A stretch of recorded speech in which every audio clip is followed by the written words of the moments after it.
Thank you all for coming. My name is David Hale, and I'm with OMNI Development and OMNI Properties.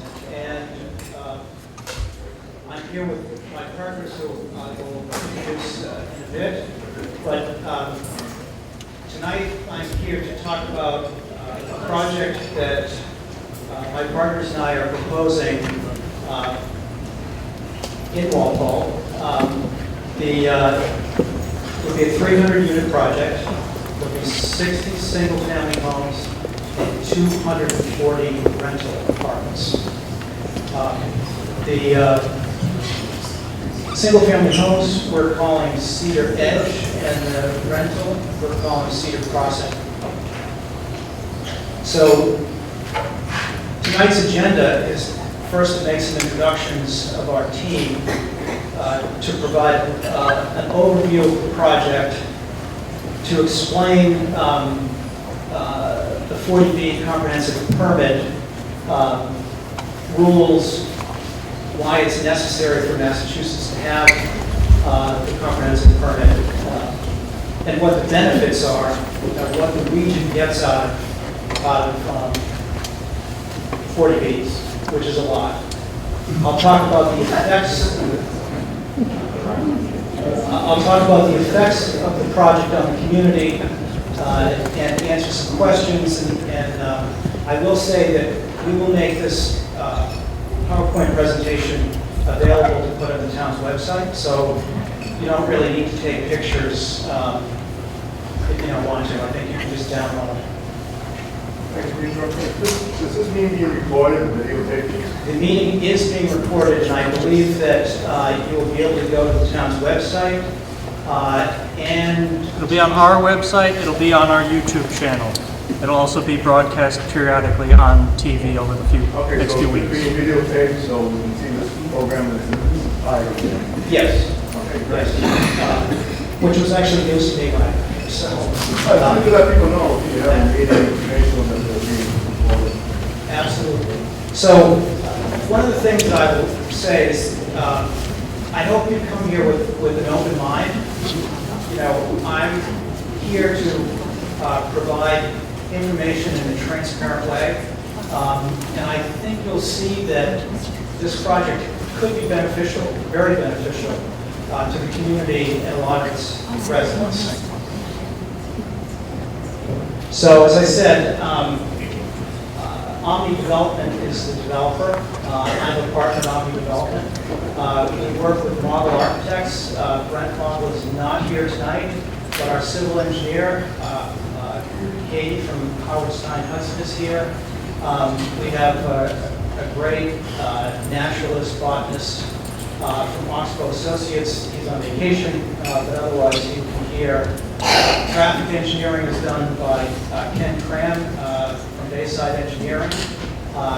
We've had an archaeological dig on the site, and that was done by PAL. And our future property manager for the apartment portion of property will be Princeton Properties, represented by Dan and Kristen. So a little bit about OMNI Development and the work that we've done. This will be the 5th community in which we've developed a project using 40B, the comprehensive permit. So the first project that we did was in 2 towns. It was in the towns of Acton and Westford. It was permitted for 380 apartments and 64 condominiums. We put that project together over a almost 4-year period, and at the end of the permitting process, we sold the land and permits to Avalon Bay, and they built the project. This project actually is where my mom lives. She's 83 years old, had a quadruple bypass in November, and has had a knee replacement. She lives in the first floor unit, a 1-bedroom apartment. When my dad passed, in 2003, she lived in her cave for a while. It got to be too much for her, She moved to a condominium that had a full basement. She loaded the basement with all the stuff I told her she was going to have to get rid of later. And now she lives in a one-bedroom apartment that's about 650 square feet, and it's perfect. She doesn't have to worry about shoveling snow, whether her basement is leaking or whatever. And what we find is that many of these projects have 35 to 45% people that are empty nesters to people that are, in their 90s. I'm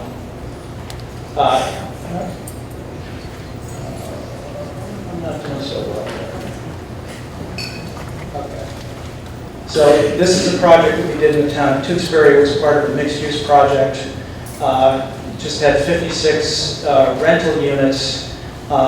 We built it, we managed it for several years, and then we sold it so we could do some other projects. This project was in the town of Littleton. It consisted of 144 apartment units in 3 buildings, each building 48 units, very similar to what we're proposing here. It also had 2 single-family components. It had, in this area, 56 single-family condominiums, and then back here, there were 24 single-family homes permitted through a planning board process. And all of those units used a common wastewater treatment plant. We permitted all 224 units. We sold the single-family home, 24 single-family homes, to a local developer who did a great job. And we sold the 56 condominiums to another home builder who also did a good job. We built and managed the apartment complex for several years, and about a year and a half ago, we sold that to a subsidiary of TIA Craft, which is the large pension fund manager for teachers. So to get talking about the project in particular, the project is comprised of 2 different pieces of land. We own this piece of land, which is 32, 33 acres. We closed on that, I don't know, a month or so ago. We started the permitting process with just this piece of land. But as soon as I started working on this, I also started working on trying to acquire the piece of land next door, which was landlocked. I think these 2 pieces of land probably were not developed. They're currently zoned as industrial because they had 2 separate owners. The owner of this piece of land is the Baker Hughes Corporation, which is a giant corporation. They have $6 billion in revenue a quarter. I had almost given up because I couldn't get anyone's attention. And as soon as we submitted our site application for this piece, I found the right person and put this piece under agreement, and I expect we'll close on this piece sometime this month. So together, it's about 57 acres. The project is located on Summer Street, which is here. It connects to Route 1 by Water Street, and of course, we're all right here at the Boynton School right now. Couple other things to note. We're walking distance to the new T station. I understand from talking to a variety of people in town that the new T service is not a popular concept. I happen to live in the town of Concord, which has multiple train stops, and I can tell you that the neighborhoods around the train have gone up in value over the last few years tremendously.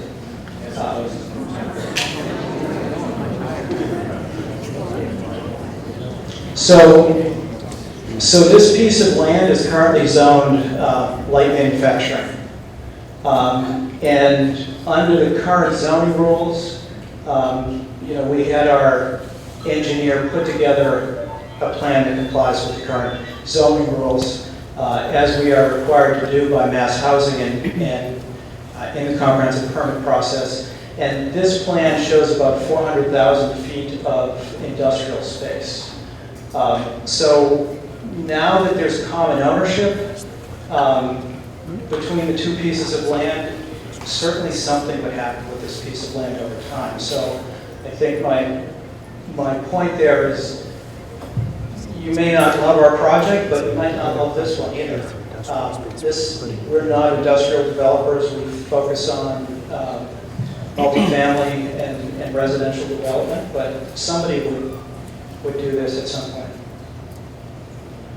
So specifically what we're proposing, and I will tell you that because we decided to acquire the Baker Hughes piece, the 25 acres, and just got through due diligence and environmental testing and title and everything else, we literally finished working on this plan this afternoon. So, and there's a couple of mistakes that nobody picked up. These buildings are labeled as 60-unit buildings. They should be 48-unit buildings, and we will fix that. But the project is one project, as we will apply for a comprehensive permit with the town, but it has two sides. So on the east side, there will be 60 single-family homes, and on the west side, there'll be 240 apartments, and those 240 apartments will be in 4 48-unit buildings. Those buildings will be 4 stories. They'll have elevators. Two of the buildings will have parking underneath, and then there'll be, I think there are 12 rental townhome buildings that will be 2 and 3 bedroom units. So just to summarize, it's about a 57-acre parcel altogether, 215 or so feet of frontage on Summer Street. We'll end up with green space on the site of about almost 36%. And the rental density, and that's just based on the buildable area, will be about 12.5 units per acre. And in the ownership area, it'll be about 3.4 units per acre. So it's a large piece of land, and the density is it's kind of spread out. It's not particularly dense. Again, on the rental side, our market rents for a 1-bedroom will be about $1,900 a month. For a 2-bedroom will be around $2,500 a month. The affordables, 1-beds will rent for around $1,540, and the 2-bed affordables around $1,814. All of the units on the rental side will have identical finishes, and they'll be high-end finishes. The townhomes will house all of our 3-bedroom rental units, so that'll be 48 rental townhomes, 24 2-bedroom, and 24 3-bedroom. And the rents for the 2 beds will be around $2,650, for the 3 beds around $2,950. The affordables 2 beds will be the same, $1,814, and 3 beds will be $2,075. So on the ownership side, the affordable, there'll be 15 affordable and 45 market units. We estimate the market units will sell for around $625,000. It's just a guess. The market will be different when we get there. The affordables, if priced today, would sell for $257,000 approximately. They'll all be 3-bedroom units. They'll all have garages, and it's likely that we'll partner with a home builder that will come in and build these units, as we're not home builders. So this is the original plan on which we started our application process, which did not include the Baker Hughes land. And it consisted of 60 townhomes for sale and 240 rental units.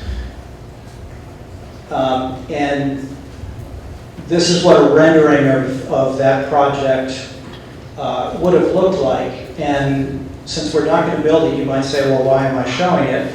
And the reason is that I want to make the point that this site has a lot of natural buffers, so that the visual impact of what we're doing back here, what we're building along Summer Street will be very, very little.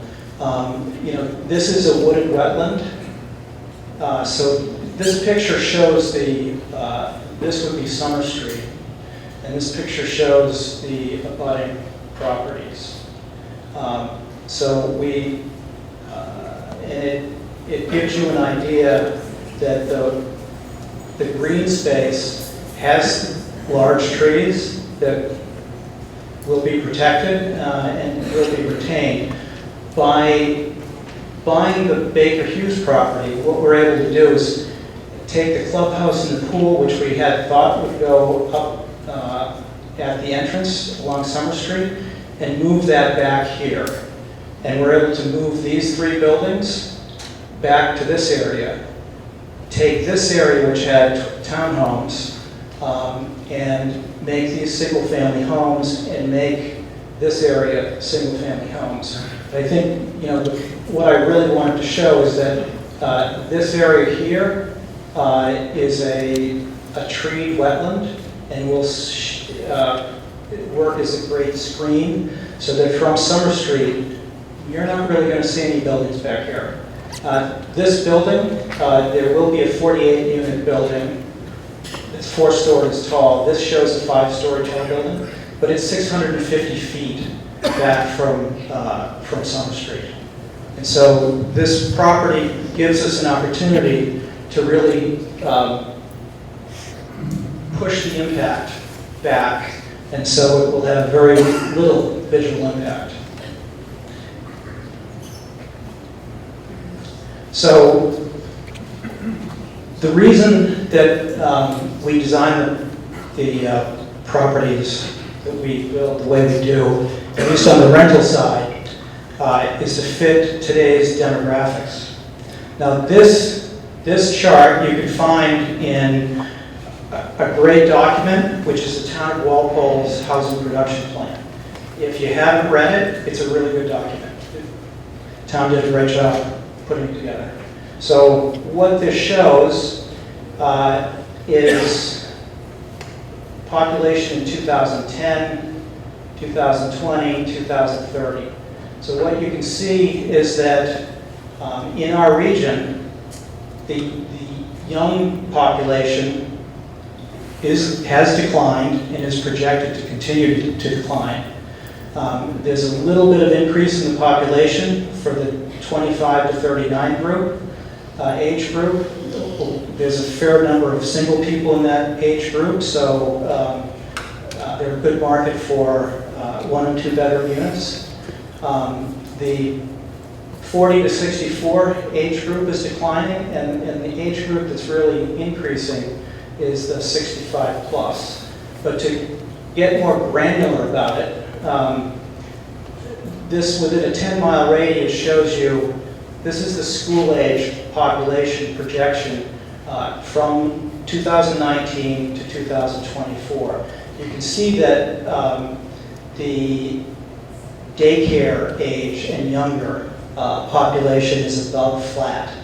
But every other school age population, K through college, is declining. And you hear about this on the news. You hear about colleges that can no longer make it. And part of the reason is that our younger age population is declining, and this older age population is growing. So the yellow is growing over here, and so that has a big impact on the features that we design into our properties. So our target market is a combination of different age groups. So we target empty nesters and older. Makes sense. People that don't want to walk upstairs, take care of their house. There's a lot of people now, millennials and others, that are renters by choice. They just don't want to own a home. Maybe their parents had a hard time in the mortgage crisis. Maybe their job needs them to be mobile. Maybe they just don't want the responsibility of a house, but there are a lot of people out there that are choosing nowadays not to own. We also will be a property that's good for young families. There's a lot of people that rent that are families in transition. Maybe they lost a loved one, maybe they're divorced. There's a lot of reasons why people need a place to rent because their family's in transition. The number of single people as a demographic has grown over the last 15 years and will continue to grow. And then there's a big accessible demand. And our units, 5% of the garden style units, those are the units in the 48 unit buildings, will be fully handicap accessible. Every unit in one of those buildings will be handicap adaptable.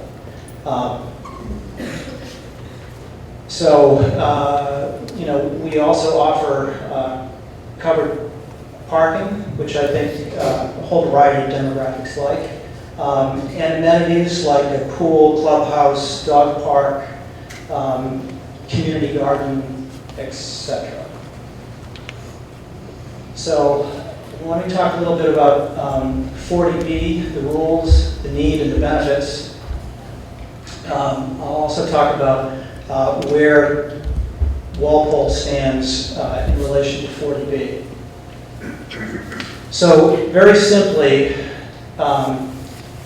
if a town doesn't have 10% of its housing stock that qualifies under state regulation as affordable, then the town is subject to a comprehensive permit, which allows a developer to override the existing zoning because the state needs new housing. So in order to take advantage of this, we have to make a proposal where 25% of the units will be affordable to people earning 80% of the median income. Or we could propose a project in which 20% of the units were affordable to people earning 50% of the median income. Under the comprehensive permit rules, the Zoning Board of Appeal is the town entity that grants the permit. And the Zoning Board of Appeal acts on behalf of all the other boards in town, and it makes it a more efficient process. And projects can be denied, but they can only be denied based on an empirical health, safety, or environmental issue that is present at the property. One of the other things about the comprehensive permit rules is that even though only 75% of the rental units, only 25% of the rental units will actually be affordable, 100% of the rental units count towards the town's quota of 10%. Whereas on the ownership side, only the actual affordable units count. So in this project, the town will pick up 240 units of counted affordable units on the rental side and 15 on the ownership side for a total of 245. And generally speaking, These projects, in terms of their density, are judged by the state's 40R smart growth density standards, which are 8 units per acre for single-family home, 12 units per acre for townhomes, and 20 units per acre for garden-style multifamily product. So the process starts when a developer like ourselves applies for a site approval letter. And we have to apply to one of the state's housing agencies. We chose, in this case, to apply to Mass Housing. And the purpose is Mass Housing will review the application and they will, really for feasibility. So if we were proposing a 20-story building in the middle of a residential neighborhood, they would deny our permit. But we're not doing that. So, you know, they want to know if there are any obvious health, safety, or environmental issues. They want to make sure that we actually control the property, that we either own it or have a contract to buy it, and that we're a qualified developer and have experience, etc. So once we apply for a site approval letter, generally within about 60 days, they will issue either a site approval letter saying that we can apply to the ZBA, or they'll deny us. In this case, I'm 99.9% sure we will receive a site approval letter. Once we have that,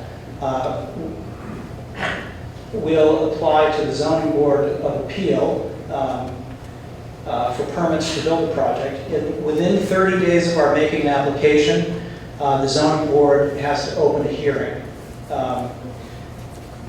Generally speaking, once we're in the hearing process, we'll meet with all the town boards, the Conservation Commission, we'll meet, and we already have with various people in town, the fire chief, police chief. The town will probably hire people to do peer review of our traffic studies and our engineering, etc. But all of that takes place generally in a we hope, in a cooperative manner, and within 180 days, under the regulations, unless the developer is willing to extend, the ZBA has to close the hearing and render a decision within 40 days. So in Walpole, currently, there's, under the 2010 census, there were 8,984 households. And currently, Walpole is at 7.1%. It has 642 units that count as affordable units. And so the current shortfall to reach 10% is 256 units. I know that there are some other small projects in the works, so that number may change. Every 10 years, though, our government does a new census. So in 2020, hopefully our federal government will get its act together and do a new census. And in the town's housing production plan, there's an estimate that the town will have about 10,000 housing units. And that would mean that it needs 1,000 affordable units in order to stay above 10% once the new census comes in. And so the housing production plan estimates that the town needs 358 units to stay above 10% after the next census. One thing I should note is that because the town has a housing production plan that's been approved by the state, yeah,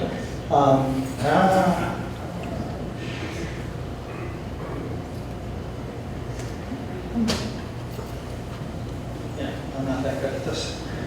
Because the town has a housing production plan that's been approved by the state, if the town permits 0.5% in a year, it gets a 1-year moratorium. If it permits 1%, it gets a two-year moratorium. So by virtue of approving this project, the town would get a 2-year moratorium on, and wouldn't have to entertain any other 40B projects for that 2-year period. So that's kind of the status of where the town is at the moment. And so let's just, I want to talk a little bit about the need for 40B and for affordable housing. So over here, so at 80% of the median income, a one-person household can earn up to $56,600 and qualify for an affordable unit. With a 4-person household, they can earn up to $81,100 and qualify for an affordable unit. So let's just look at the need. So this is a pie chart that shows how income is distributed within a 10-mile radius. And what it shows is that 20% of the population has an income less than $50,000. And then there's another 11% between 50 and 74, and another 11% between 75 and 99. And so probably half of this group would qualify for an affordable unit. So that's about 38% of the local population could qualify for an affordable unit. So there's a large and deep market out there of people who could benefit from affordable housing. But the other part of the need for 40B is that between 2010 and 2017, the metro area added 245,000 jobs, but yet only 71,600 new housing units were permitted. So there's a gap there. And the gap is because we're kind of a funny part of the country where every town has its own set of rules. You don't have, county zoning, etc. So it makes it very, very difficult to produce new housing. And Governor Baker has been quoted as saying that the Massachusetts economy has not produced enough housing to keep up with job growth in decades. So we have more jobs than we have housing, and what that does is it produces pressure on housing prices, on rents, and it makes housing difficult to afford. Just looking at Walpole, for instance, the median home value is around $435,000, but 72% of the homes are worth more than $500,000. So it takes a fairly substantial income to qualify to buy a home in Walpole. And that's true of most of the surrounding towns as well. Another sort of driver of demand, particularly for rental housing, is that the percentage of households that own their home peaked just before the crash at around 69%. And it's rebounded a little bit, but it's kind of stuck at around 65%. So nationwide, just let's use round numbers, say there's 100 million homeowners in the nation. That means if home ownership declined by 4%, that means there are 4 million new renters in the country.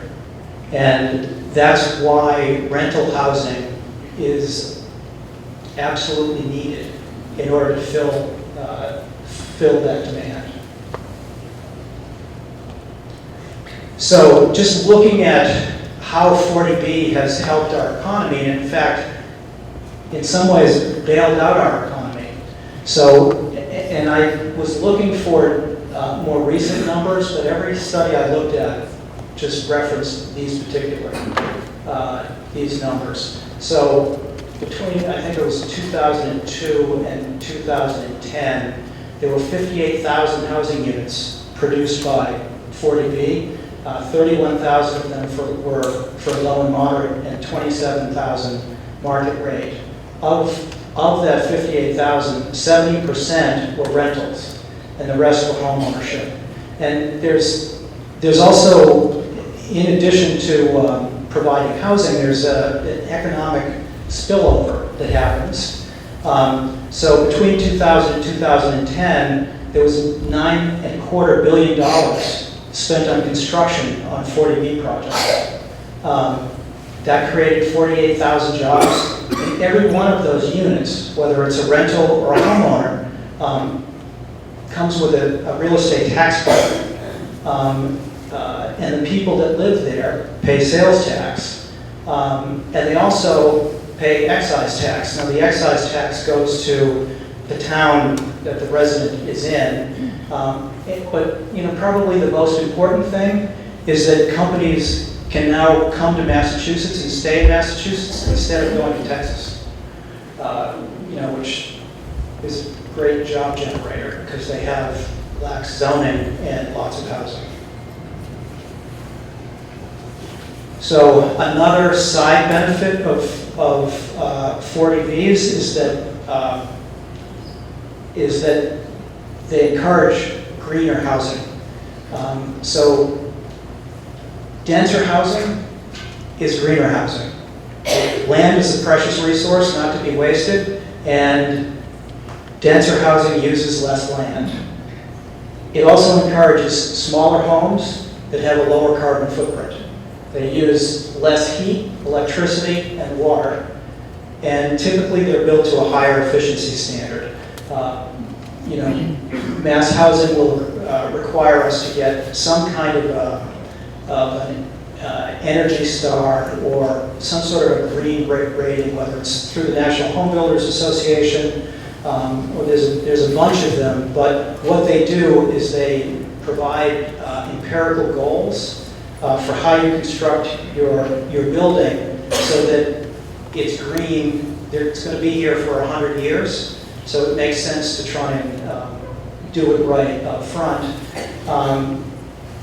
These projects also spread the cost of infrastructure over a greater number of units. So if this land were zoned as residential acre zoning, 60 acres, maybe you could get 40 houses, you'd still have to put a water pipe in, and all the other infrastructure. So the cost per house would be higher. So what about the effects on the community? I think people are generally concerned about number of students, traffic, and water and sewer. So in terms of looking at the impact of extra students, I think it's important to, and again, this chart comes from the town's housing production plan. And what it shows is that in the last 5 years, the enrollment in the public schools has followed the national trend, the demographics of our region anyway, and the enrollment has declined by about 278, which is about 7% over 5 years. Specifically here at the Boynton School, in 2011, there were 475 students. This year, there are 348 students. That's 127 fewer students than there were 8 years ago, and a decline of 26%. I don't know why that is, why the decline is not spread evenly, but that's the statistics I've been given. So, in order for us to project the number of students that our project will generate, we relied on a study, and again, this presentation will be on the town's website and there's a reference page in the back, so you're all welcome to look at all the studies that we use when we do this kind of thing. So it's called the Cost and Hidden Benefits of New Housing. It was done by UMass Dartmouth, and there's a variety of formulas they use. The bottom line is that using their formulas, we project that our project will produce about 46 additional students K through 5 and about 40 in 6 through 12. And to kind of, just so you don't have to believe me, I think a really good comparison is the Preserve. Now, the Preserve is an apartment complex that's 4/10 of a mile from here. It has 300 units. It has 2 more bedrooms than we're proposing. It has fewer one-beds.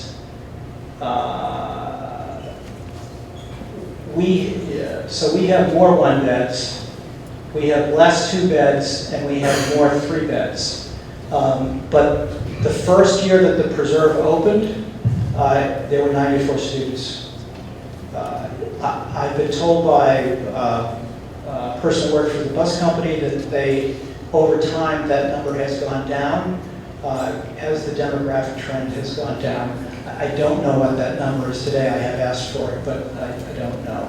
So my point here is that when we're projecting 86 students, we have a pretty good example right here in town, 4/10 of a mile away, of a project that is essentially the same size with a very similar unit makeup count, and it produced about the same number of students.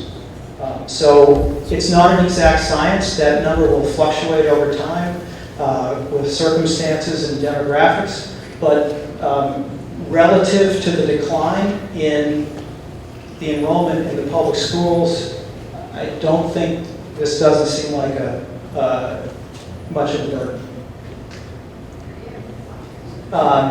In terms of traffic, Bayside Engineering has gathered traffic data. Typically, when you're doing a traffic study, you don't want to do it in the summer. You want to wait until the kids are back at school so that the full complement of traffic is available to be tracked.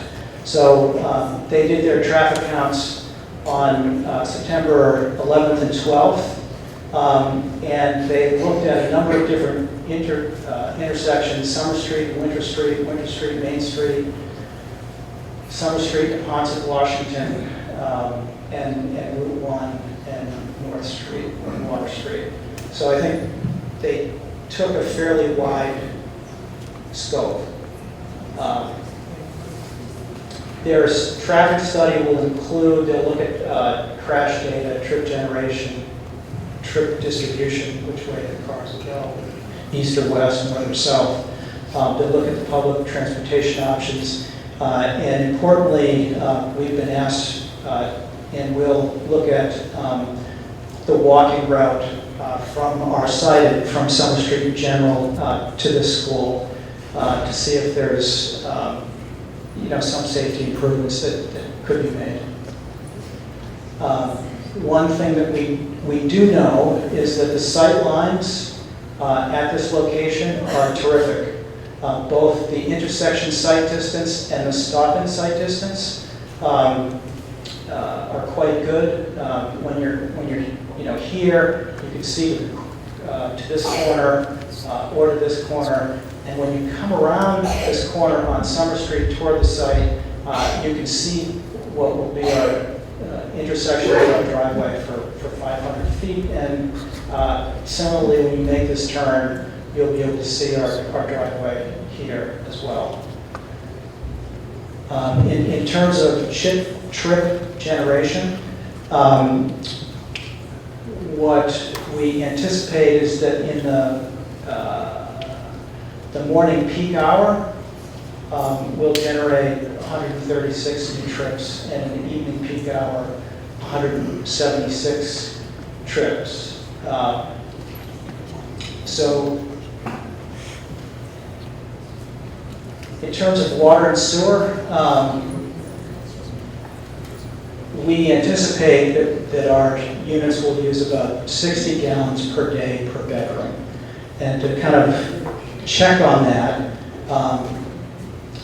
we just compare to what the Preserve uses.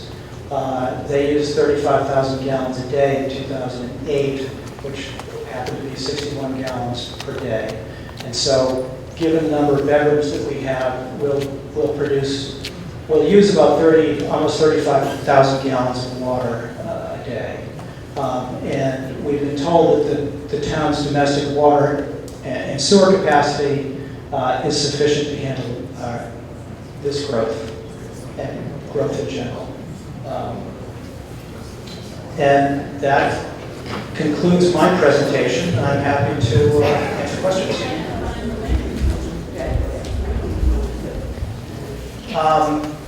That's my job. So, the question was, how did I find the land? And the answer to that is I looked. You know, my company is both a brokerage firm and a development firm.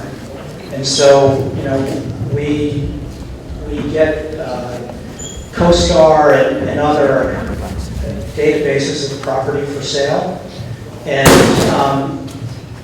last winter, I looked at pretty much every piece of property over 5 acres in eastern Massachusetts that was listed for sale.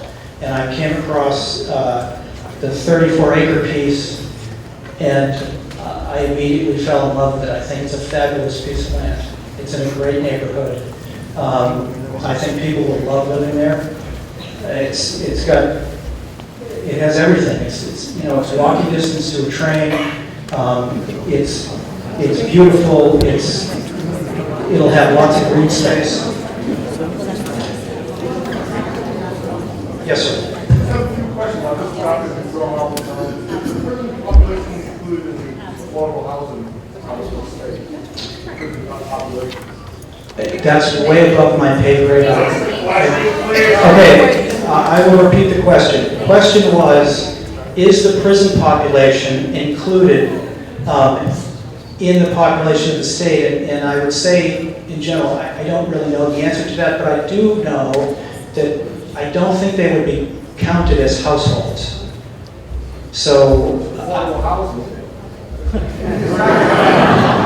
yeah, I mean, it's not counted.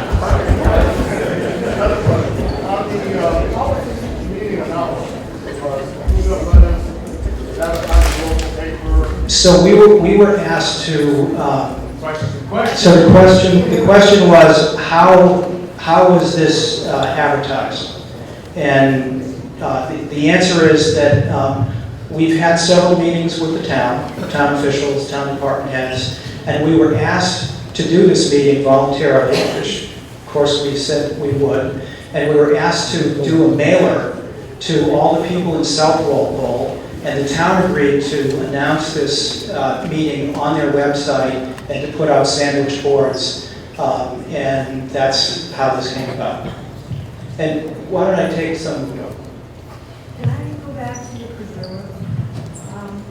So the preserve stand in Walpole, I'm not sure, 7 or 8 years. I think it was. So the question has to do with the preserve and when it was built. And my belief is that it was built in like 2007. So at the end of 10 years, they not considered affordable, they can then go to the... No, that you bring up a good point. So the question is, does the affordability at the preserve end at some period of time? And I believe the answer to that is no. So in our case, we'll deed restrict our affordable units so that they will be affordable in perpetuity.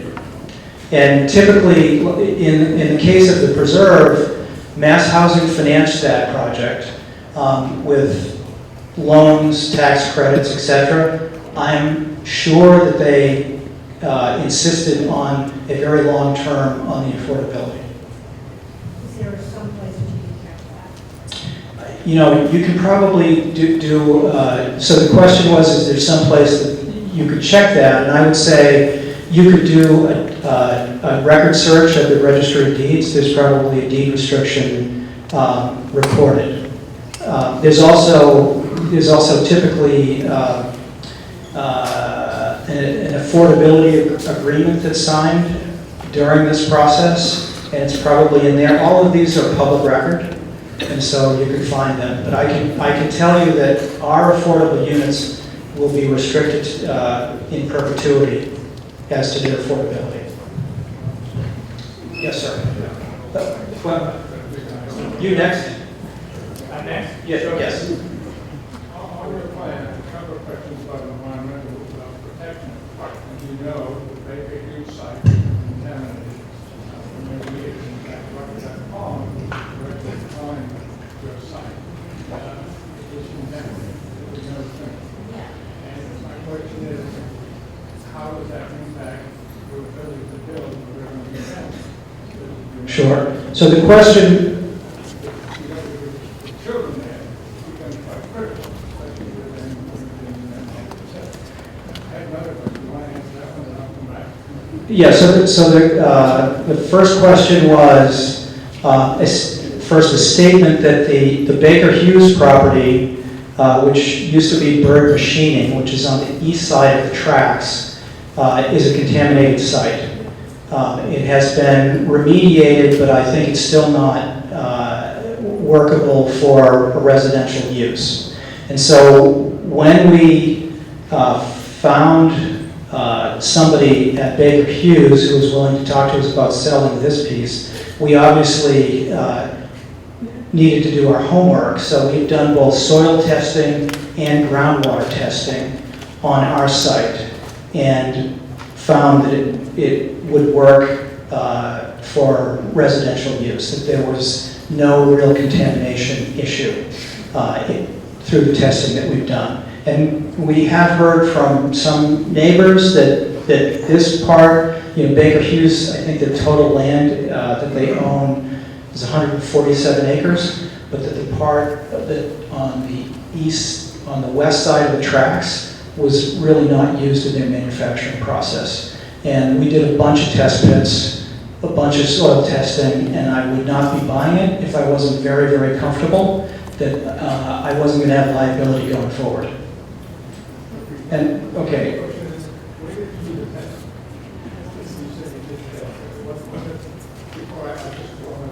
I think the town has our environmental report, and I think so the question was where we did the tests, and I think that's minutia, but anybody that wants to read the environmental report is welcome to. The town has it, and there's a map that shows where the testing was done. The other question is, you talk about the community and the school and walking, whatever, but your site plan doesn't deal with it. Just your isolated site. But you need to bring a concern to what's happening at South Walpole Square up here in traffic. And side, try to be here on football day and see how I was here for the last Patriots home game. I arrived at the site at around 9:15 and I left around 6:15. And I'm very, very comfortable that our tenants will have to put up with it like the rest of you do, but they'll, in general, like living here. Yes, sir. Okay, so since I only get one chance, I'll have 3 questions and I have to say all of them. First, you try to sell us on the perceived benefit for Massachusetts, state, jobs in Texas, what have you. What are the benefits for the community, for the neighborhood, for the town, specifically South Walpole? Because you'll build this home, you'll go to Rich Concord, you'll be probably CSC. So I'd like to know about those benefits. Second, the traffic study conducted is on 9/11, 9/12, which is Tuesday and Wednesday. This gentleman pointed out we have stadium events, we have football games, and traffic here is all over. In addition to that, we have train crossing here, and the new community development will be going more frequently. Should we not do the traffic study in busy times, not in the easiest of the times? And third, which is possibly also a town question, how is the town's water capacity sufficient when we all have to do it in our head? Okay, so there were 3 questions. The first question is, what will this project do for the town of Walpole? And I think the best answer for that question is that it will provide housing choices for people that live in Walpole. You would be amazed. Is there a need for Walpole people to look for additional housing? Yes, there Or are. are you taking it? Yeah, sure. You survey Of the course. population and they're indicated that you need additional housing? Yes. Or you find something else? Yes, so housing is a regional demand, but it's also a local demand. And again, I would refer you to the town's housing production plan document. It's terrific. One of the things that it talks about is the age of the housing and the age of the population. The median age of the population, I could look in the mirror, but look around the room, there's a lot of people that are older. What we find, yeah, it's just the reality. What we find is that the Council on Aging vans come to these properties a lot because as the population ages, people do need to move out of their homes. And, it's a lot less expensive to move into an apartment complex with an elevator than it is to move into the independent living section of a congregate care community. And so these type of projects, they provide housing for young families and millennials, but they provide an opportunity to recycle the housing that's in town by providing a local option for people that are empty nesters and either can't or don't want to live in their homes. And there were a couple other questions. So the traffic study, so the second question was traffic study. Why did we do it on a game day? And the answer is there's nothing we can do about game day. There's 8, and because the Patriots are good, they usually make the playoffs. Maybe there's a couple extra games a year. I know there are other events. Our traffic engineer has reached out to Foxborough and has the traffic plans, and so we understand the traffic is there. We also understand that the traffic in general in eastern Massachusetts is hard. It's frustrating. It's just people that live in housing units have cars and they drive and they cause traffic. Ours, the people that live in our complex will drive. They will add to the traffic background. There's no question about that. So, Water ban. Typically with our projects, we first of all, we try and use native plants that take as little water as possible. But if we are going to irrigate them, we usually put in a well. So with the limited areas that we need water, we'll put in a well.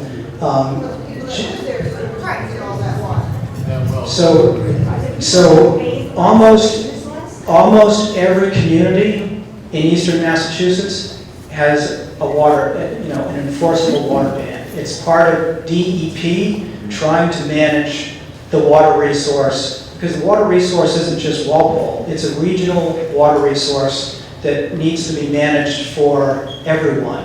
And if you were going to say, okay, there's a water ban, no more housing in town, that would be a disaster for all of our communities. Yes.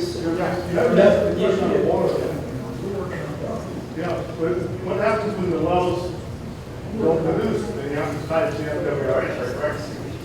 So we will connect to town water. I'm just saying that for irrigation specifically, we'll put in wells.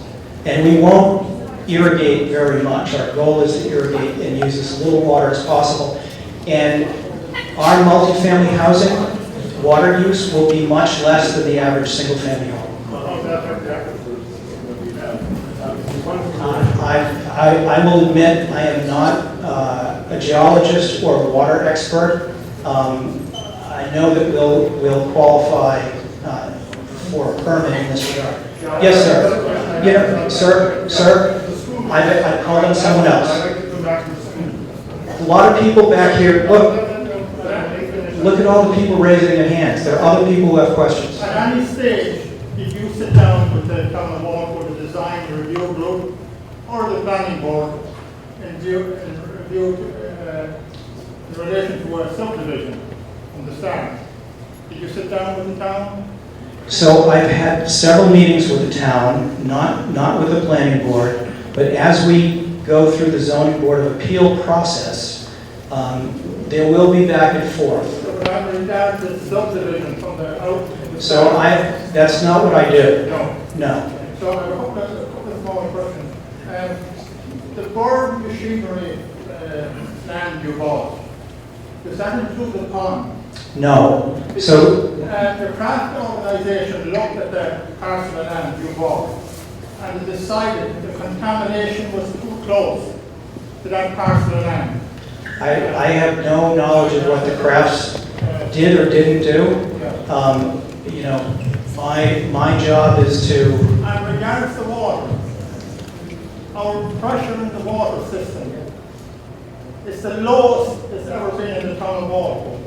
And the fire chief has expressed the opinion that it's at a dangerous level for fighting fires, fighting house fires. So I don't know where you got your information So from. we met with all of the department heads, including fire, police, planning, engineering, and there was an unequivocal statement made that there was sufficient water and sewer capacity to accommodate this. I'm hearing a different story. I'm just telling you, and it says in the housing production plan that the town produced, it says specifically that there is enough water and sewer capacity. Because recently at the FinCom meeting,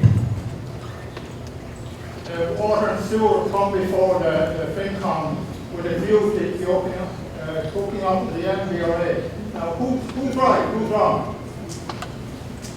All I know is what I've been told by town officials and what I've read, and you know, and the reality is that it's the town's obligation to provide those municipal services to anyone that gets a permit.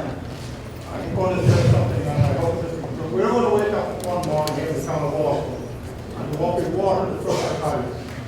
That's the way I'm looking. That's serious. Because why did the water and sewer department come from the FinCom board to hook up to the MBRA? I wasn't there. I don't know. I was there, and the FinCom rejected the idea. And I think we have to sort out the water before we move forward. Thank you. Yes, Thank you for coming tonight. I know that it's a really tough project to get through here, and many people on board, and I'm not hearing this. So I totally agree with all the questions that everyone has asked, and I do wonder what we can get out of this project that is coming, but I have questions. So this town is going to be generating, I think, about 1,200 to 1,300 apartments in near future projects going on downtown and a couple of other areas. It's a lot, it's a lot. And you've certainly got the fire for training. It's a huge concern for safety. So I know that you talked to Chief Bailey, Chief Carmichael, but can you talk about the building heights? Is it 6 stories with the garage, or is it 5? And will fire trucks and, you know, any emergency vehicles be able to really navigate in there? I know now that you're in Moline, which is great, I guess, you, but it worries me. I look at that picture, it makes me sick how close it is to the tracks. I worked with the MBTA trying to get fencing for the, you know, where there were homes. Yeah. That is not be fencing. So let me repeat your question. One of the questions was the height of the buildings and whether the fire apparatus could get into the project. And we did meet with the department heads. We did get their template. You know, so all these turns can be managed by the largest piece of equipment that they have, which is a pretty darn large piece of equipment. Yeah. So this is designed to take that into account. The buses, if they choose to come through the project, can also come through the project. What buses?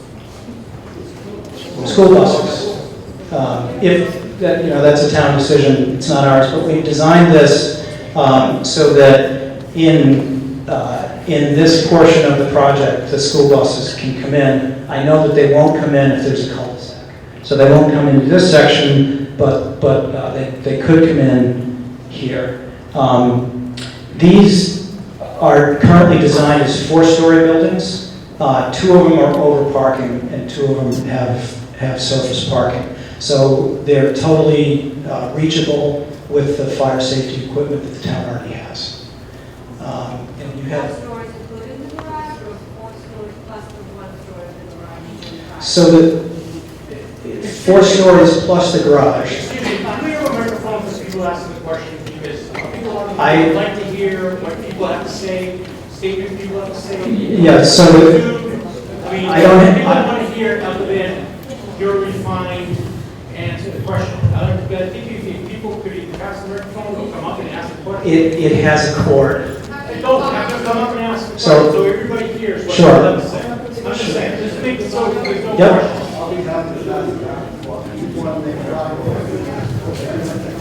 Yeah, great. Thank you.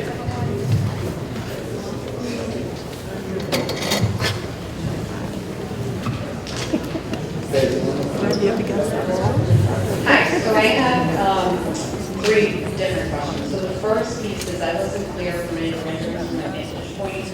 Are there any outlets besides Summer Street? Or is it, okay, so it's just Summer Street. My next point would be in terms of game day traffic. It's not going to be just about people driving by. A place with a parking lot and dead ends like this could very easily become a magnet for turnarounds and drop-offs. This school becomes that. So not just for people who already live here, but the residents who would be moving in, they might not actually find that attractive, this proximity to the stadium. And my last question is, I understand that there is a portion, at least of the previous property, that is a protected habitat for a species of moth. I don't know if it's endangered or just protected. Yeah, so at the back of the property is the cedar swamp. So the question was, is any of it protected habitat? And there is a moth called the Hessel's hairstreak that lives in cedar trees and breeds in cedar trees. It doesn't breed anywhere else. And so at the very back edge of our property, Up there that you could kind of outline where the habitat is, it's hard to see.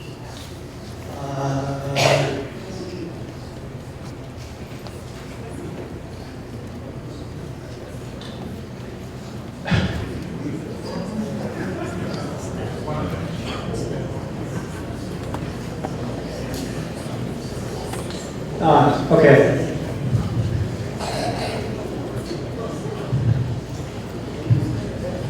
So north of our property is the cedar swamp. And there is a moth called the Hessel's hairstreak that lives in cedar trees in the cedar swamp. And there's an estimated habitat that just skirts the edge of our property, but all of that estimated habitat is within the 200-foot riparian zone. So under the Rivers Act of Massachusetts, there's a perennial stream along the northern edge of the property. And so this 200-foot buffer is protected under the Rivers Act. And the habitat just skirts the edge of that. So none of the area that we intend to develop is habitat.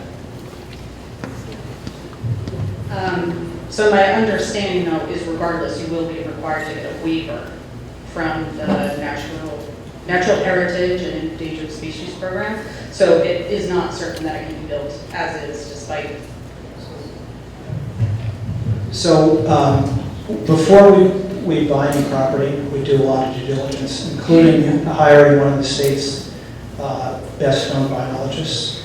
And he has had conversations, and we are very certain that there will be a decision of no take, which means that it's not habitat. These moths, they don't go very far. They stay near the trees, near the cedar trees specifically, and we don't have cedar trees on the upland. So we will have to do the entire environmental review. It's just that we've done that, we've done archaeology, and we're very confident that we will not have an issue there. Assuming you don't get the waiver, how will that change the scope of the plan and what units would have to be eliminated or moved or?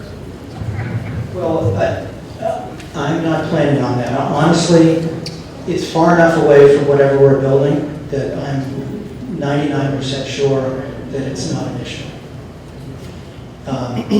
Yes, ma'am. Quick question, and I probably as I stand here will have more than one, honestly.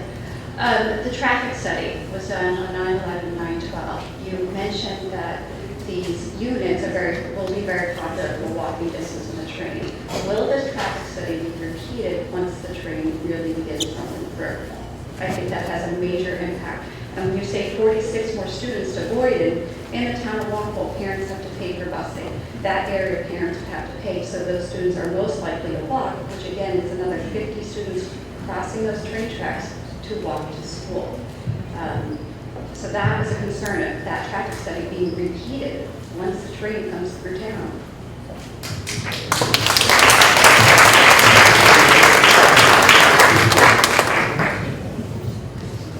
Ken, what do you say to that? Or is Ken still here? I don't know the answer to that. I think it's a good question and one that I will look into. I would take that very seriously. That's a big question. You finished the presentation with kind of a quick glance on sewage, and you said that you were, quote, told that we have adequate capacity to handle. I think you furthered that by saying maybe some town officials even said that, but considering this forum isn't really a permitting meeting or a chance for us to request mitigation or so on, I can tell you as a resident of the neighborhoods abutting the preserve, which you've noted is a similar project, the neighborhoods around there have been overtaxed by the sewage in there, I can assure you that, and it's been at the expense of the town to put in a series of backflow preventers at our homes, stink filters on the pipes, some scheduling of ejector pump schedules with the preserve, and this started in one neighborhood and was transitioned to a second neighborhood, which resulted in the town having to dig up roads and put in new pipes and so on. So my question is, what assurances are in place to assure that the neighborhoods around this project are not going to suffer the consequences of overtaxed sewer systems? And I would further that by just encouraging the neighborhoods in that area to be sure when the time comes for permitting and seeking mitigation and so on, if in fact this project goes forward, that we are assured 100% that there will be no impact from a similar type of quote nightmare, really.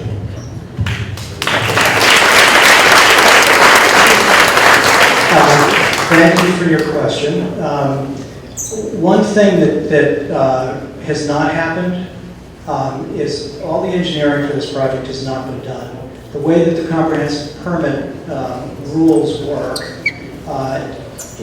we're just at the beginning at the site approval letter stage. When we get to the zoning board, we will have answered all these questions with both our own engineers, but in conversations with the town. So the town officials have said that there's enough sewer capacity, but my understanding is in the case of the preserve, they have a pump station because of the elevation of the project versus where the sewer line was. I don't expect that we'll have that situation here, but I don't also want to represent that we've done the engineering, because that hasn't been done, and to discuss that is not the purpose of tonight's. But all of those things will be addressed at the Zoning Board of Appeal. Thank you. Hi, my name is Sean Dooley. I'm the state representative representing South Walpole.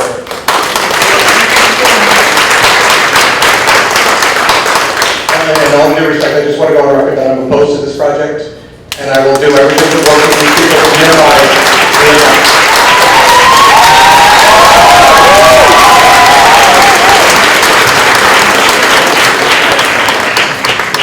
I appreciate, I'm not a fan of 40B law. People ask me why. This is why. This project is too big for our community of South Walpole.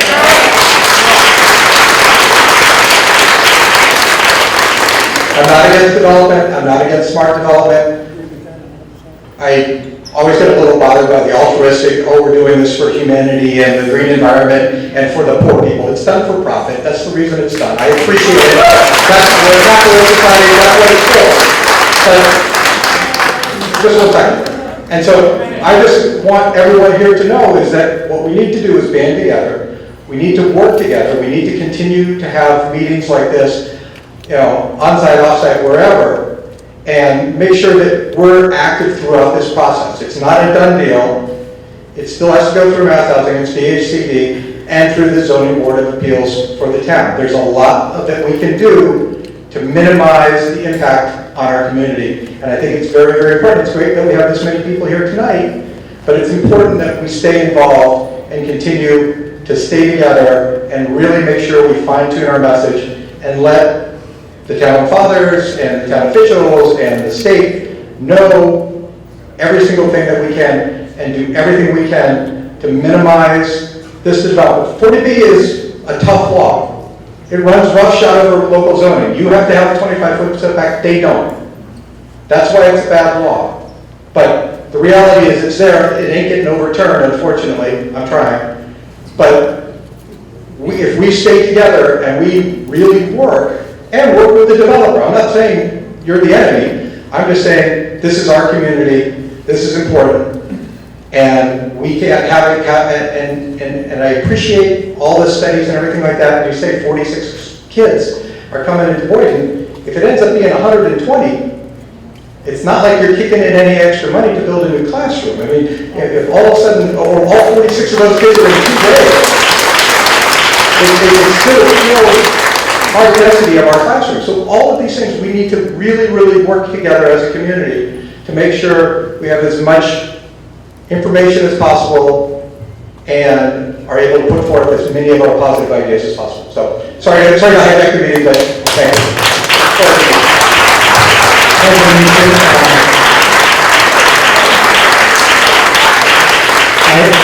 I appreciate your comments. It's a great country, it's a democracy, and there's freedom of speech. So we are a for-profit company, and I make no apologies for that. You know, we've provided housing for a lot of people, affordable housing, market housing, housing that people live in, and that's a good thing, and I don't apologize for it. We will work with the community. We always do. So you've asked questions. Have you asked questions? No. So I'm going to hand the mic to somebody who hasn't asked.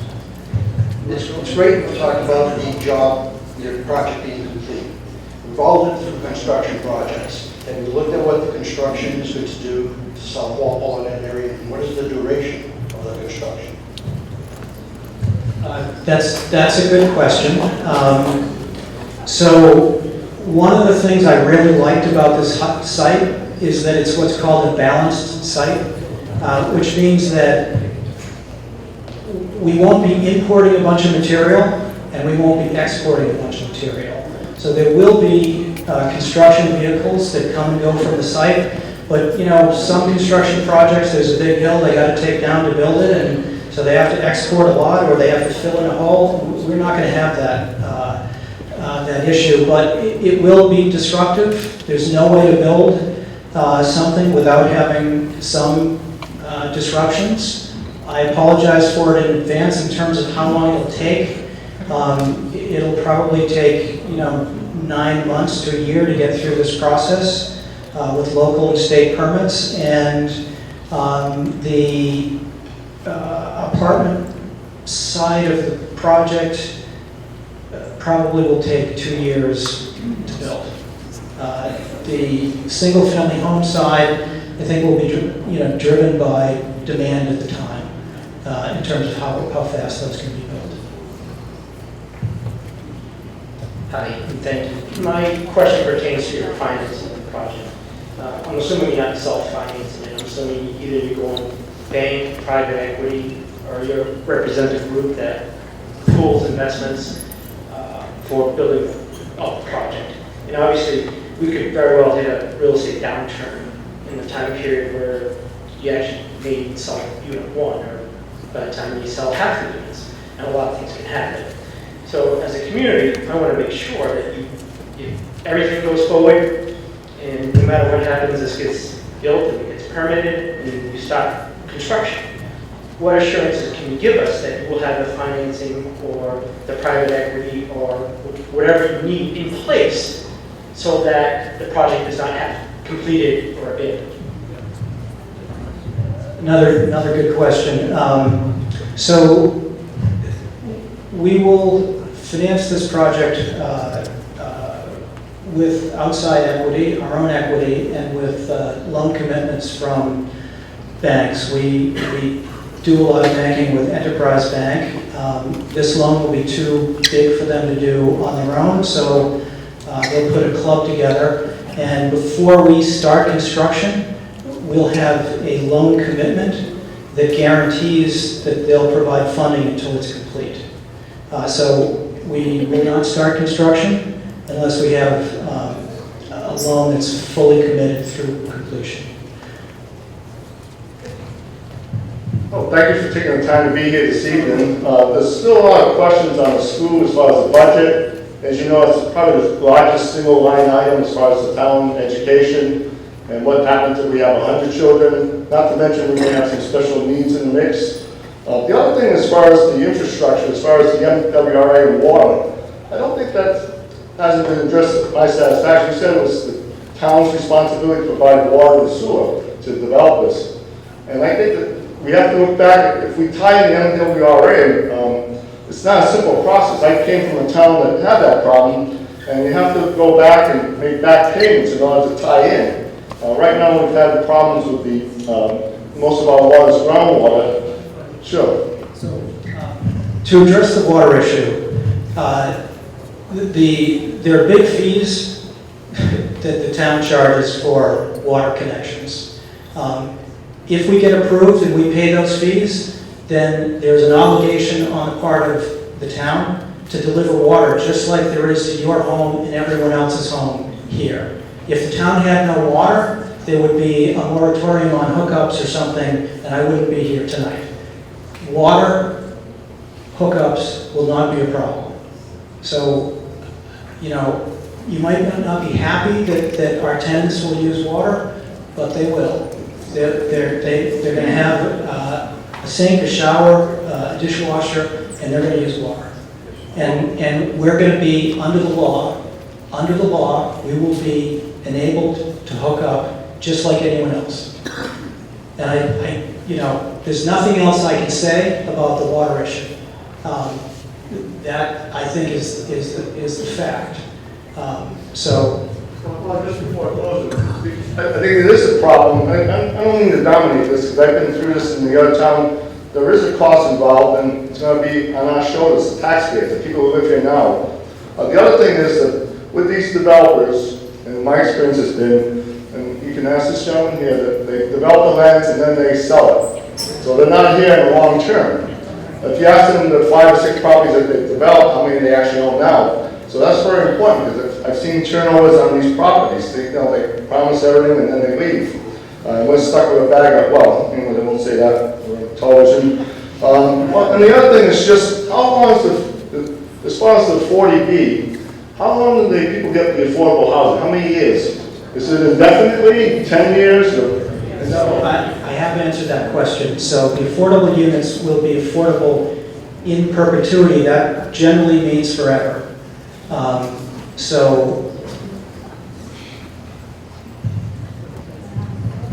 Hi, this is our aquifer area. So this right now does not show how the wetlands currently are laid out. So you're going to be doing a 2-for-1 or 3-for-1 relocating wetlands? No? Oh, but hold on. So according to the Mass DEP Wetland Storm Management Standards, what type of regulations are you going to have to protect our water? The concrete, are you going to be using new asphalt, reclaimed asphalt? How is this going to be constructed? Because I've been doing research on reclaimed concrete, not concrete, but blacktop, and there are more pollutants that go into the water and stays in the water for a very, very long time. And then once it's in there, it doesn't come out. So, where it's very hard to, very expensive, as everyone knows, to remediate. And that's our water. So my question to you is, what type of research have you done to protect our water? Is this a phased program, or is it going to be all done at once? Because according to this guideline, if it's phased, you have to get approvals for each phase. So thank you for the question. So generally speaking, the areas in the blue here are wetlands. So yeah, no, it is the current wetland. So yeah, so we have on this piece of land here. Yes, so on this piece of land here, we've been to the Conservation Commission and we filed what's called an ANRAD. So we had our wetlands biologist flag all the wetlands, made a plan of it, had the town conservation agent review it, and it was accepted. So when we design a project like this, we design around the wetlands so that we don't run afoul of the regulations. So this project will be designed to meet the state stormwater management standards and the wetlands regulations. So yeah, so typically.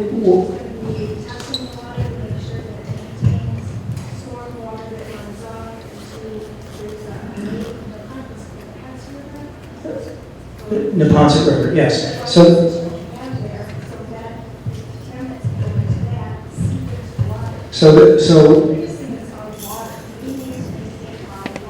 yeah, I drink the water too, and I totally. I live in Concord, but so typically what happens with this kind of a project is we'll submit plans to the Conservation Commission and we'll get an order of conditions. And that order of conditions will be based on our construction drawings. That will include all of the stormwater infrastructure, and it will also contain an operating requirement so that we vacuum out the sumps periodically, etc. All of that is regulated. It all stays with the property, no matter who owns it. And let me just address the issue of who will own this property. So the vast majority of large apartment complexes in the United States are owned by large institutions. They might be a real estate investment trust like Avalon Bay, which is billions of dollars of market capitalization and is traded on the stock exchange. Or it could be somebody like TAA Cref, who manages, the teachers' pension funds for probably teachers that teach here and all across the country. People that are paying in every month or every week to their pension. That money has to be invested somewhere, and real estate, multifamily real estate, is a really good, safe, long-term investment. And when a large institution invests in a project like this, they have professional management. We have our professional managers at Princeton Properties. I think they manage somewhere between 10 and 15,000 units in this region. And it's a great operation. And they not only manage properties for small companies like us, but more likely they're managing properties for themselves or for institutional investors that have hired them to manage the property. And that provides the community with a nice, stable owner. The company that bought our last project bought it with no debt.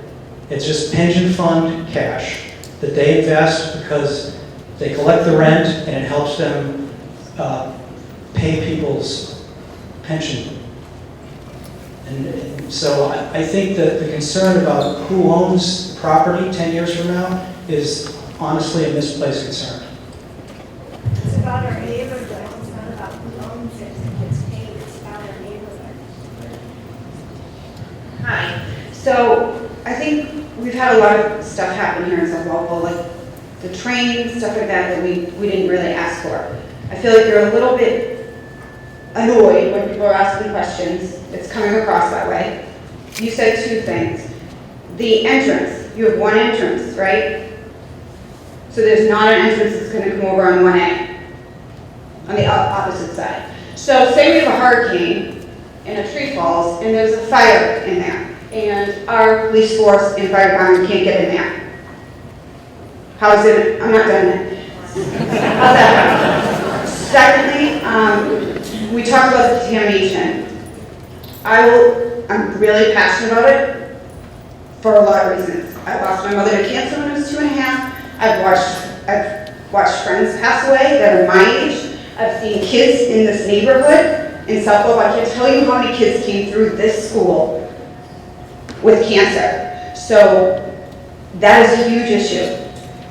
If you're telling me Kraft wouldn't touch it because it's contaminated, but you're saying, well, that's been said. That land hasn't been touched since that factory went out of business. And like I said, this community watches mothers pass away, kids go through the school with cancer. There's so much cancer in this South Walpole area that I've actually reached out to Aaron Brockovich. And so you better get your facts straight when it comes to soil, because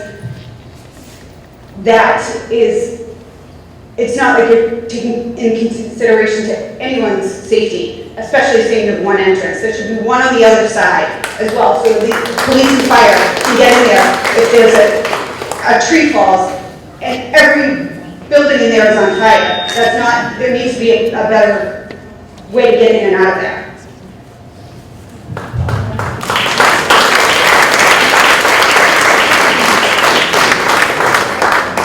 Thank you for your questions, and I appreciate your passion. If I seem annoyed by some of your questions, I'm human, and this isn't all that easy. In terms of the environmental state of the property, I believe that we've done our homework, that we've done adequate testing. I've hired an LSP, a license, well, I don't know what that stands for, but they're the guys that do the analysis. I've worked with this individual over the years, and I believe that he's done his homework and given me good advice. If I thought the property was contaminated, I wouldn't buy it. But I don't think it was contaminated. I think all of the industrial use of that property was on the east side of the tracks, and I think our testing has shown that. And in terms of the single entrance, the reason that we've designed it as a boulevard is that each side of the road, until you get to the loop, can accommodate cars or trucks going in or out. And because we will have professional management, we will maintain the roadway and the trees, etc., so that we'll always have access to the property. I don't think the project would be approved if it wasn't safe on an empirical basis. And I think it will be approved. We will not be challenged based on safety of getting safety vehicles in or out. We've designed it so that it will be safe.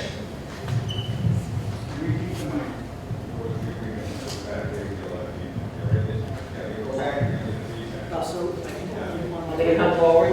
Okay.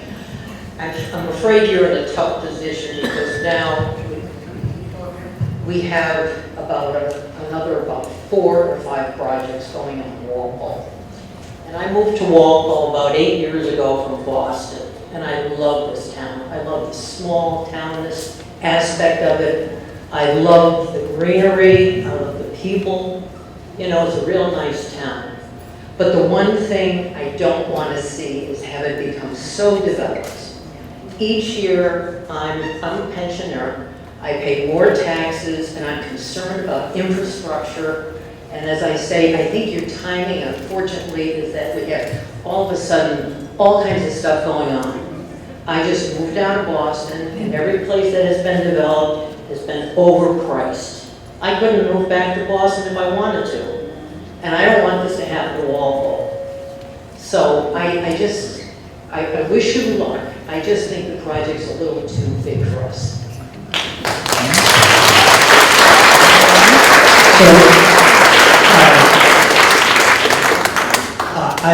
I appreciate everyone's point of view. I think if you examine the situation, so, you know, projects like ours help keep property values down because we're providing housing for which there is a demand. Nobody wants it in their backyard, and that's a universal thing. But people need places to live. So I'm going to take 2 more questions, or maybe 3 more questions, and then I'm going to invite you to the next public hearing, which will probably be at the Zoning Board of Appeal. Just a little correction, you did say this project keeps housing prices down. I don't think you meant that, but anyway, I understand. I have a question for you. Is this the only parcel of land you own, or does it go back further? So it's 57 acres. That's my question. There's a lot of parcel that goes all the way back to Route 1A, and No, so do you stop right there? Yeah, the town owns 356 acres or something like that in the cedar swamp behind us. So our property stops here. That's my question. That's your only property. That was okay. So one last thing. Several things have been mentioned and alluded to, and the question about water and contamination, that can be tested and confirmed or denied. But what I'm really concerned about is I've worked on many projects in this town: the library, the police station, the fire station, the council on aging, cleanup of the Superfund site, and the one thing I kept talking when I'm trying to convince my fellow townspeople to pass this money was we're not talking about buildings. And here we're not talking about buildings. We're talking about quality of life. And I'm really upset that I see that little plan over there, which doesn't give a piece of interest to the rest of the community. It just doesn't. And the rendering is pretty naive to try to convey that. You don't talk about the center of South Walpole, the boarding school, which has been a part of a lot of this discussion tonight, children going to school. So I'm very disappointed that that's as far as it went, which makes me wonder where we're going with it. And I think if it stops right there, you're going to have a problem, certainly with me. Thank you for your time.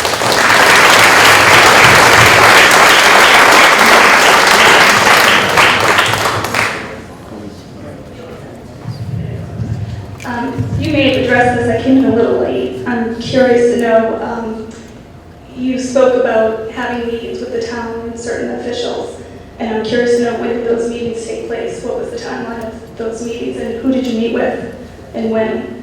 And then what date did you buy the property? I'm just curious. So we bought this 34 acres maybe 6 weeks ago. But we had it under agreement for some period of time before that, but we had to do our due diligence, environmental testing, etc. This 25 acres, as I said before, we will purchase sometime in the next 30 days. We met with the town department heads in a meeting arranged by the town administrator, maybe September 13th. And at that meeting, there were representatives of the school department, the highway department, police and fire, town engineer, sewer and water. So it was kind of a full complement. And the reason that we asked for the meeting was that we were in the process of applying to Mass Housing for a site approval letter. So we wanted to reach out to the town, let them know what was coming, and to start a dialogue. And that is what we did. So with the second parcel of land, is it currently under agreement, but you haven't closed on it? Are there any contingencies on that agreement currently related to this going forward? Yes, so the contingencies are doing our due diligence, so which consists of examining the title to make sure that we have clean, workable title, examining the environmental issues, which was a big issue in which we spent a fair amount of time and money, looking at other issues like wetlands and habitat, and so we typically will agree to buy a piece of land subject to due diligence. And so we're nearing the end of the due diligence. As I said, we've done our environmental, and it's going to take another 2 or 3 weeks, maybe 30 days before we buy the property.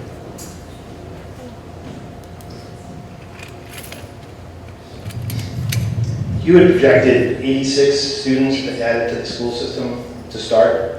I know it's not necessarily a linear thing, but at our current rates, that's an increase to the school budget of approximately $1 million a year if we average it out to the amount of cost per student per year.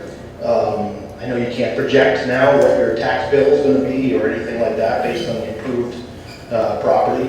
But would you be willing to make a commitment that this developer is not going to seek tax relief or tax abatements from the town after hitting the town with a rather significant bill for the students that will be going here and to the other schools?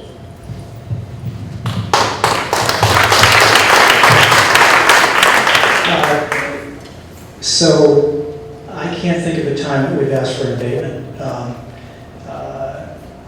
It's not a bad idea, but not one that we've come up with. In terms of your $1 million number, I think one of the reasons that I wanted to point out that the school population was going down is that the town's cost for students is an incremental cost.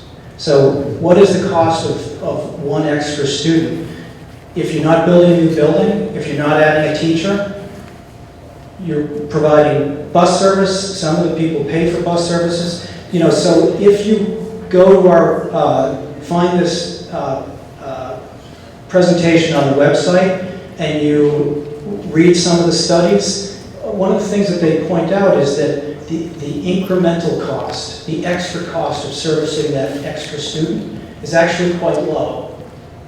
86 students won't come close to $1 million. And these projects produce a lot of tax revenue. The market rate homes that say they sell for $600,000, they'll pay a big tax bill, just like everyone else. The rental property will also pay a significant tax. The people that live there will pay excise tax. They'll spend money in stores and restaurants in town. And so what the studies actually show is that most of the 40B projects that have been done in the town have either been incrementally a little bit positive from a tax perspective or a little bit negative. But they're not a big drain on resources. And that's just what the empirical data shows. You don't have to believe me. There are plenty of studies if you're interested in looking at those studies. So we will not be seeking tax relief. Okay, last question. Yeah, so I know you said you're a for-profit, so you really don't care. So, you know, I've been in South Walpole for almost 20 years, and this won't work for us. It really won't. I mean, it's a single-family houses, everyone's good. I think it will hurt with the police and the fire. We'll thin them out, and I don't think it's a good fit for us.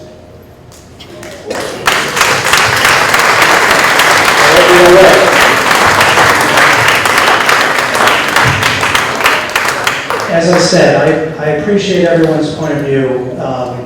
I've yet to do one of these meetings where, you know, we start out and the local community says, great, I want more people to live in my community. It just doesn't happen. So I wasn't expecting. I don't think too many people are for it. This evening. I don't think too many people are for it. But I will make a commitment that we will deal in a very straightforward manner with the town. And we'll be transparent and we'll do the best that we can. And I appreciate all of you coming this evening, and I'm sure I will see you again. Thank you.